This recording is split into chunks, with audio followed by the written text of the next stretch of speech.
message, though, is titled this. So if you're a note taker and people who love Jesus take notes, got them. But here you go. Here's the title for today. Part 3 is Ready, Shoot, Aim. Again, ready, shoot, aim. So we know that looking at that, it's out of order, right? But how many of you have been or know someone who's been in a relationship where it pretty much looks like they shot their shot before they even thought about aiming and qualifying who they were dating? Yeah, you just got into a relationship with someone that had the right hair and the right height. And then when you got to know them better, that was all they had going for them. They couldn't spell Duke if you gave them all 4 letters. You know what I mean? Like it was a little different, a little something that wasn't quite there. But with that being said, we've all been there. So next week, I'm really going to open up to you about why we talk about this topic every year. But I want to talk today about this right here. How could you possibly achieve your goal if you're not even aiming at the right thing? Make sense? So you might want to write this down. A goal without a plan is just a wish. And that goes with anything. If you're trying to gain weight, gain muscle, lose weight, if you have the goal, I want to gain 15 pounds of muscle, with no plan, how much to lift, how often to lift, and what lifts to do, then it's just a wish. If you have a goal to find the most amazing person to date or be the most amazing person to date with no plan, it's just a wish. So tonight I want to give you a plan and help you evaluate when you're in a friendship or relationship. Is this going in the right direction, or is this boat going backwards? Is this boat sinking? And is this relationship unhealthy? So that's going to be our focus for tonight. But it all spins out of this quote right here from Andy Stanley, that your past will sneak into your present and start affecting your future. That includes your current dating decisions. So with that in mind, let me give you a relationship tip. Are you ready for it? I shared it with you guys a few weeks back, but don't worry, I have extras at the end of the message, okay? So relationship tip number 1A, since we're repeating it, is this. Do not treat your dating relationship like a marriage. Do not treat your dating relationship like a marriage. Now, don't get me wrong, as we talked about last week in week 1, take it seriously because people are involved and emotions are involved and you're part of someone's past story. But even I, in a marriage relationship with Marissa, I am a part of her life. I'm not all of her life. Now, if I turn out of here and get in a car wreck, I hope she cries. I hope there's some big tears. But she can keep going on and raise our son to be an awesome dude who could beat up her next husband, if it calls for that. But I'm just a part of her life. So don't treat your dating relationship like it's a marriage. And here's a big emphasis on why, and a red flag as well. If you're spending all your time and making all your memories with someone you're dating, then it would let me know how little family time actually means to you. Now, if I fast forward, right, our quote going into my future, if this works out, then I would be part of your family. So now I can really evaluate that family time didn't mean that much to you before when we were dating because you were always with me. You weren't with mom, dad, brother, sister. So I don't think you're going to value family time that much. You just want to do what you want to do.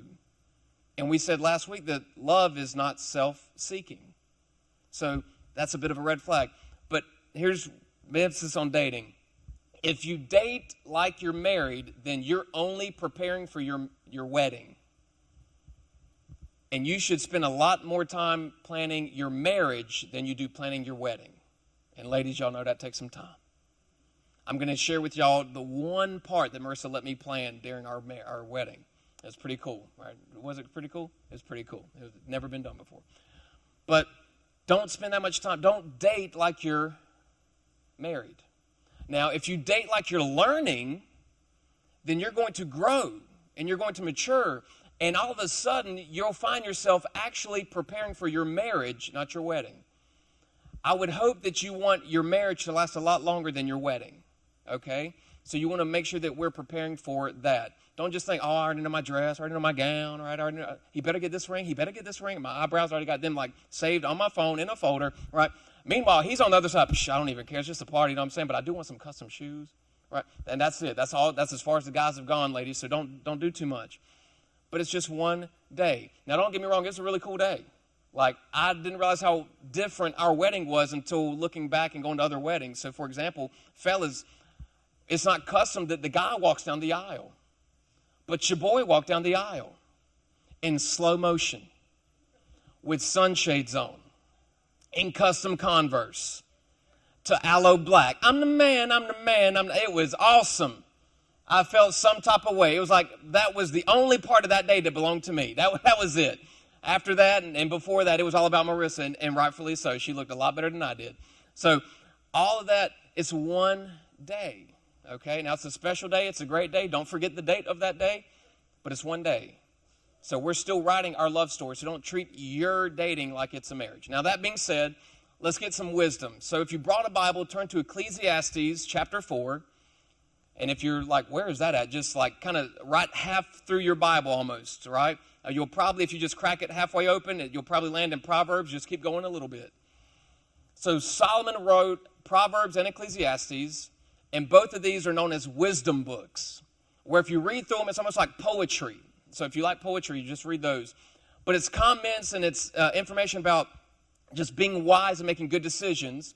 And the part that we're going to look at for just 4 verses talks about when you're going through struggles, it's good to not be alone. Which all the single ones say, amen, I already agree. I'm there. I need this. But when you're going through something difficult, it's better if you're not alone. Now, he's not talking about dating. He's not even talking about marriage. He's talking about friendship. But I think we can apply what he discusses. So if you would, chapter 4, verse 9. And here's what Solomon wrote, who was one of the wisest people to ever live, but he didn't even follow through with his own teachings in some cases. But here's what he wrote. He said, 2 are better than 1. So can we agree on that? 2 is better than 1? All right, all my single people. That's right. Here we go. Because they have a good return for their labor. So all he's saying is if you have a chore to do, it's better if you have someone to help you. That makes sense. So can we agree that that's true? Awesome. Okay, good deal. I just don't want you to think I'm trying to fake you out or anything. Just so we can all agree. Here we go. Next part, verse 10. He explains it. He says, if either of them falls down, one can help. Somebody say help. Someone can help the other up. So if I have a friend with me and I fall down, they can help me up. And if they fall down, I can help them up. But he goes on to say that, man, take pity, have pity on anyone who falls and has no one to help them get up. And he goes on in verse 11, also, if 2 lie down together, now this isn't talking about sexually, again, time out. Next week we'll talk about the sex stuff. That's next week, okay? But right here, he's just talking about if 2 friends are like traveling and they're camping out at night, because that's what you would do in this culture if you had a long distance. If you lay next to each other, you would be warm. But if you're laying by yourself, you're still going to be cold, okay? All right, so here we go. Jumping back into it. So if 2 friends, lay down together, they will keep warm. But how can one keep warm alone? And then in verse 12, though one may be overpowered, 2 can defend themselves. So maybe you've been here or you know someone who's been here. If you're by yourself in certain areas, certain time of day, I don't know, Robinson County somewhere, I'm just kidding. But if you're there, wrong time of the day, you may get easily overpowered. But if you have your boy with you, if you have your posse, you ain't going down without a fight, right? I'm not condoning fighting, but that's his example that it's easy to be overpowered if you're alone. But then he ends it strange because the whole time that we've looked at this, he's been talking about 2 people essentially. Like if you have a friend and it's you and a friend, that friend can help, right? But then he says this to close out the verse. He says, a cord of 3 strands, somebody say 3, is not quickly broken. And perhaps if you look around your house when you get home, or maybe you already know where it is, your parents may have this piece of artwork that's 3 ropes tied to a ring. And it's 3 different colored ropes, and they're wrapped around each other. And if you ask them, what is that? Can I throw it out? It doesn't match anything. They'll say, no, that's our unity rope, right? And you're like, what is that? So during some weddings, there's a unity ceremony where you do something to signify and to show and illustrate you partnering with someone for the rest of your life. So, for example, perhaps for your house, it was that your mom had a color of sand and your dad had a different color of sand, and they poured it in together, and then maybe there was a third color that represents God or someone else in the family, and they poured it in together and mixed it up. So you have like this, jar on your mantle, or that used to be there until you knocked it over when you were a child playing ball in the house and shattered and went everywhere, and you just ruined your parents' marriage. I'm just kidding. Bad joke.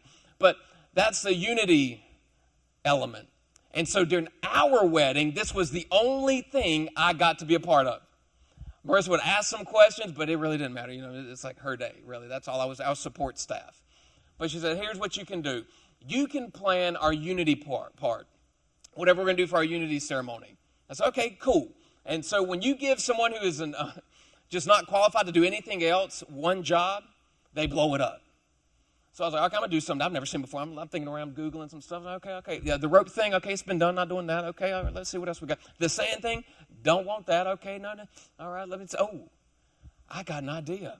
And I forget where I pulled this from, but I think I just saw something where I said, hey, I wonder if it's possible to take a photo and get it to stick on, to be like a photo on a block of wood. Yeah, and I'll put it on the wood, and then I'll cut the wood up into 3 pieces, and then in the corner of the wood, I'll have 3 strings where you can tie those together to be the unity, because it's her, me, and God. So there'll be a me color, go heels, Carolina blue, of course. There'll be a her color, her favorite color is yellow, and then there'll be a white color to represent the purity of the Father, right? So that's what we'll do. And I've never seen this done before. So I got one of our engagement photos. I Mod Podged it to some wood. Our arts and crafts people may know how that works. And then I didn't do this because I'm not very good with any kind of hardware. But I went to someone who's really good with the saw, and he cut up the block of wood and made it to where it would lock together. So then we got it on a stand, and I was going to have Marissa bring it, but she forgot, I guess. I don't know. So y'all blame Marissa. You don't get to see this. Right? It was too good. She didn't want it to get messed up. But we use that as our unity thing, and sometimes it's on my dresser, so, opening drawers, it bounces and shifts. So sometimes Marissa starts leaning, and I got to straighten her back out. I know she ain't acting right. Hey, let me go check that picture. Oh, I got to see what's going on. I'm just kidding. But that's what we did for our unity thing. That's what I got to be a part of. And here's why that's a big deal, because at most wedding ceremonies where they do that, this verse is referenced. That 3 strands are harder to break. But so often, we don't include 3. Can we go to geometry class real quick? Okay, I'm sorry to do it to you. I know that you've been in school all day. But so often, it's you plus some other person, right? And this is you just shooting your shot before you even aim. It's like, I don't care who it is. I don't care what they do. I want to be in a relationship. I just want the lock and the key beside someone's name. I don't care. I just want it on my bio on Instagram. So you don't care who it is. You just want to be one. And Solomon is saying that, hey, it's great to have a friend. And he's not exactly saying God at this point, but I want to use it as that because a model that you've probably seen before is if we put God at the top and I make it a priority to get better and closer to God, and I'm with someone who has made it a priority to get better and closer to God, then as we get better and closer to God, we get closer and better with each other. And now we have discovered our purpose, because the person you're dating can't give you your purpose. Your Creator can give you your purpose. So now I have my purpose as I get closer to God, and I can see how they fit in my purpose as we both get closer to God.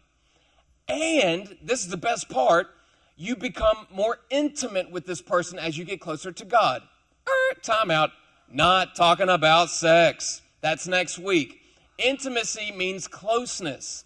It means that you're having actually deep, thoughtful conversations. Ladies, how awesome would it be if he would say something thoughtful and deep and have a conversation instead of being, yeah, nah.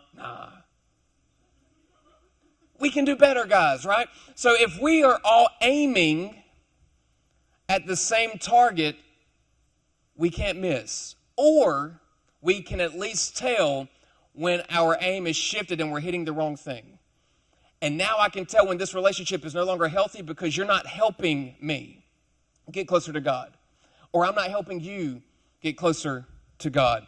You want to know what actually happens or what relationships on the majority at this age kind of look like?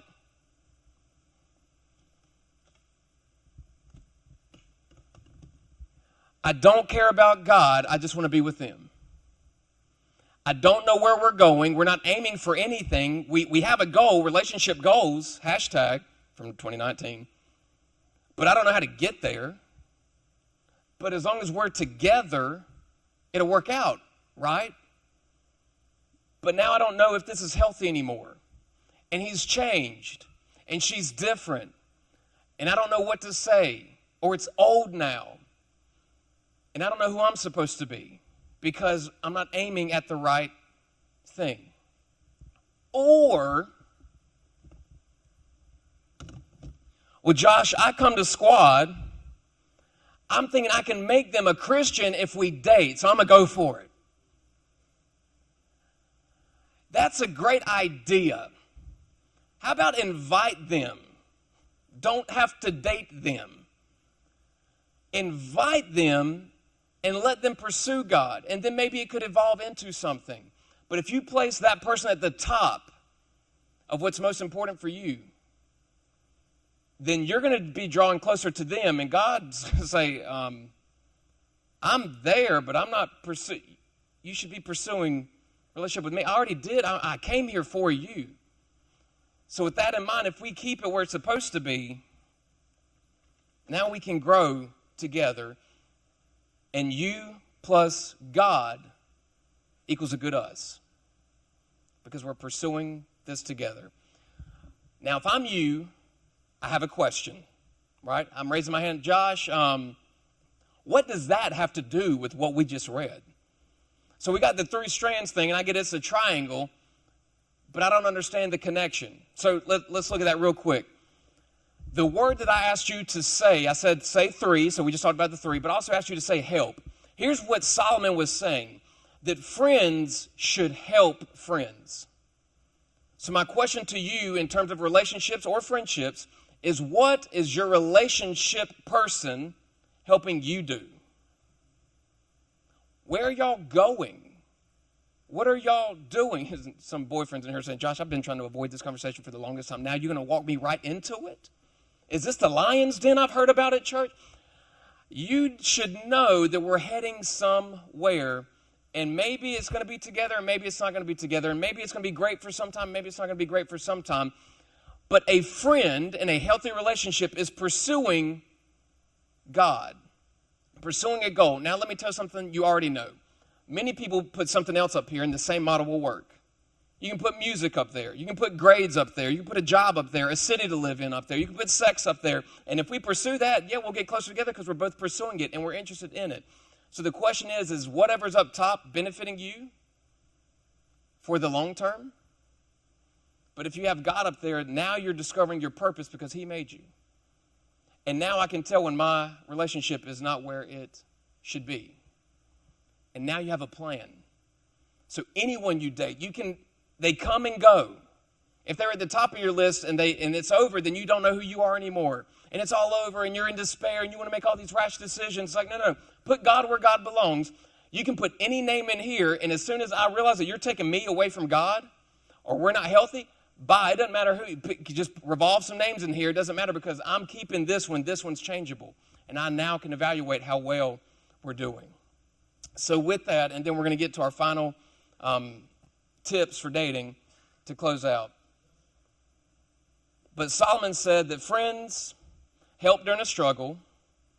Friends are there to help when things get difficult. And that when I'm looking at friends, it's better to be not alone, but to get work done. It's more efficient. So what is your relationship or your friendship helping you achieve? So our question for tonight is this. What are you aiming at? Don't just let it be a relationship. What are you aiming at? So that way you can evaluate, is this good? Is this going well? Or is this bad? And I need to back away. So with that in mind, I want to culminate that all together into this. So just to quickly summarize, when you're aiming, you need to aim at your highest priority, assess how well it's going, and then the closer you get to God, the closer you get to the other person, and then you get to become more intimate. Again, that doesn't mean sex, it just means closeness. So the solution is that if you aim together, you'll discover God and his purpose for you and a close relationship. So with that in mind, I want to give you now some tips to help you fill in this blank. All right. Fellas, let me talk to you. Ladies, take a little break. You don't need to hear this part. You already know this part, okay? But you may want to vocally affirm this truth here in a second. Fellas, let me have you real quick. AirPods out if you got them in. Write this down. Record this, whatever you need to do. I'm going to give you the 3 things that girls want. All right, here we go. The first thing that girls want is security. The second thing that girls want is affection. That does not mean sex. Next week, we'll talk about it. Okay? And the third thing that girls want is communication. Security, affection, communication. Let me explain that for you guys, okay? Not picking on you, just trying to help you. By security, I don't mean that you can fight everyone in school and probably win 10% of the time, right? That's not what I'm talking about. I'm talking about trust. That she can trust what you say and that you mean it. That you provide stability. She's not worried about what you might be doing, who else you're texting right now. She doesn't have to worry about that. There's trust there. But also that you can provide stability for her. Stability doesn't just mean that you're always there, because that gets annoying, okay? Give her a break. But stability is something like this. So let's fast forward and say that things work out. Ladies, here's a red flag for you. If he has one chore at the house and it's to cut grass, and you pull up to the house and the grass is about as tall as your car, red flag. This man has one job to do and it's not done. Fellas, she's not going to feel very stable about where you're headed if this were to work out. So there's not a lot of security there. But you should be able to make her feel comfortable. Not by who you can beat up, but how you can be present when times are difficult. So let's piggyback what Solomon said. Didn't Solomon say something about when things get difficult and someone falls down, it's nice to have someone to pick them up? Can you be a picker-upper? Hashtag bounty. Had to, okay? All right. Point number 2, here we go. Point number 2, affection. Affection, again, does not mean sex, but fellas, please listen to this one. This one's important. Affection means showing her how much you care, not telling her how much you care. Not saying, oh, yeah, girl, you look hot. Yeah.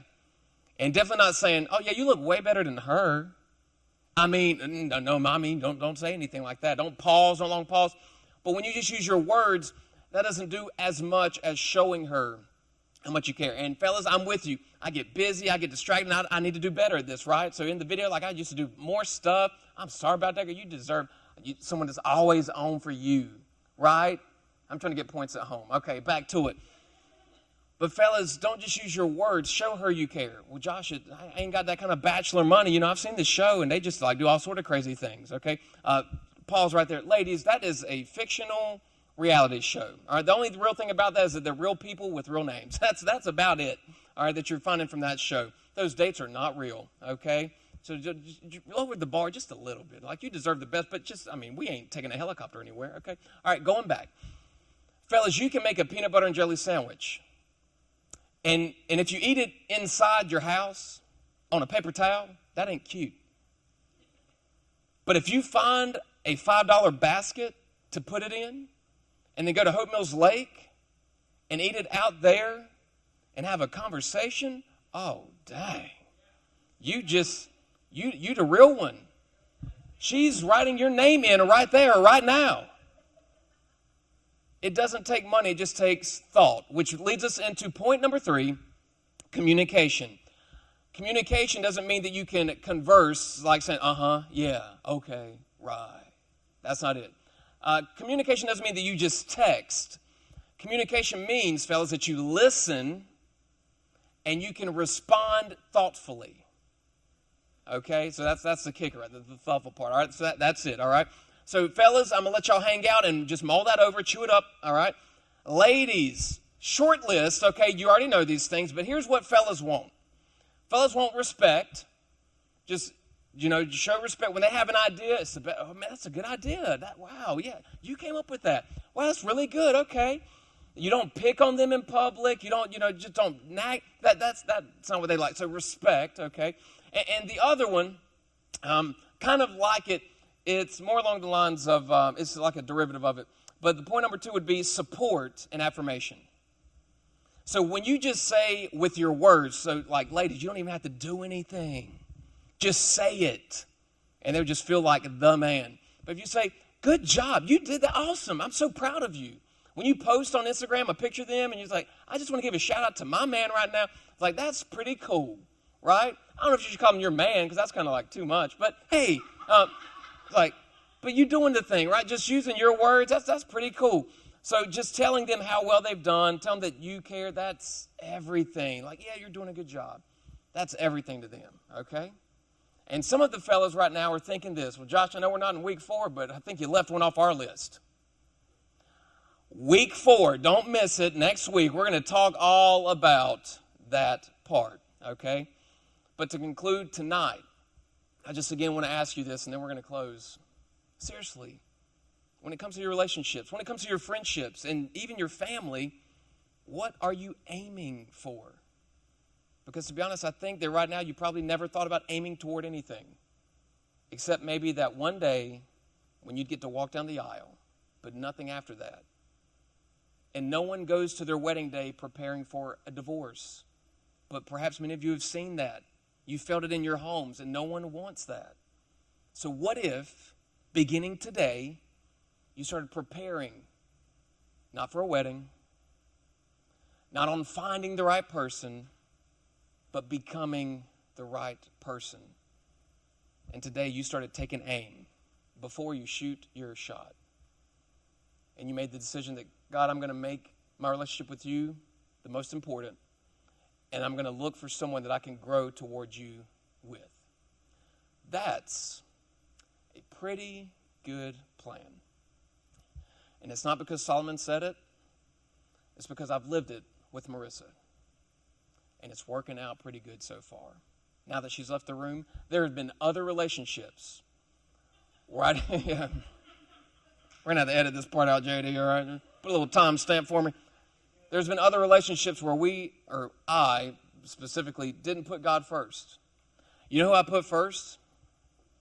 Me or her. And I'm not saying that ever since I did this or that I started getting closer to Marissa and dating her that I've been perfect. That's not the case. You'll hear some of that next week during our Q&A. But it made a difference. So I'm not trying to get up here and give you the preacher line. I'm trying to say it's worked. And it makes a difference because now all of a sudden you know where you want to go. You find your purpose. And now there's a plan to get there. And you'll get where you want to be. And you'll get closer to who you want to be with. So with that being said, let's pray together.